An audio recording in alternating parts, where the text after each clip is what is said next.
جب کسی پہ کوئی ظلم ہوتا ہے نا تو اس سے اظہار ہمدردی کا ادنا ترین جملہ ہے کیا ہوا آپ کے ساتھ. اگر اس کا ساتھ نہ دے سکیں تو کم سے کم انسانیت کا تقاضا ہوتا ہے کہ پوچھ لیا جائے کہ کیا ہوا. صحیح. بقول شاعر عباس مر گئے علی اکبر جدا ہوا ہم سے کسی نے یہ بھی نہ پوچھا کہ کیا ہوا. امام رضا علیہ السلام نے فرمایا کہ یا ابن شبیب ان کنت باکیا لشیء فابکی للحسین. جب تجھے کسی شے پر رونا آئے نا تو حسین کی مظلومیت کو یاد کرنا اور ان پہ ضرور رونا. فإنه ذبح كما يذبح الكبش. اس لیے کہ حسین کو ایسے ذبح کر دیا گیا جیسے گوسفند کو ذبح کر دیا جاتا.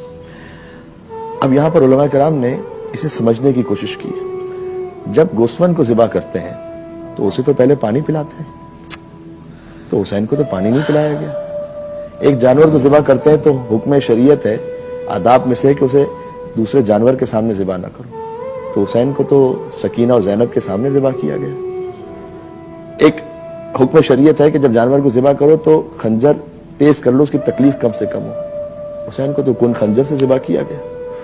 تو اب یہ کیا شباہت ہے؟ شاید یہ شباہت ہے کہ جب جانور ذبح ہوتا ہے تو کوئی آ کے روکتا نہیں ہے کہ یہ کیا کر رہے ہو, نہ کرو ذبح. حسین 30,000 کے مجمع میں ذبح ہو رہے تھے. ایک بہن تلے زینبیہ سے دیکھ رہی تھی. 30,000 میں کوئی بولنے والا نہیں تھا کہ نہ کرو, یہ کیا کر رہے ہو.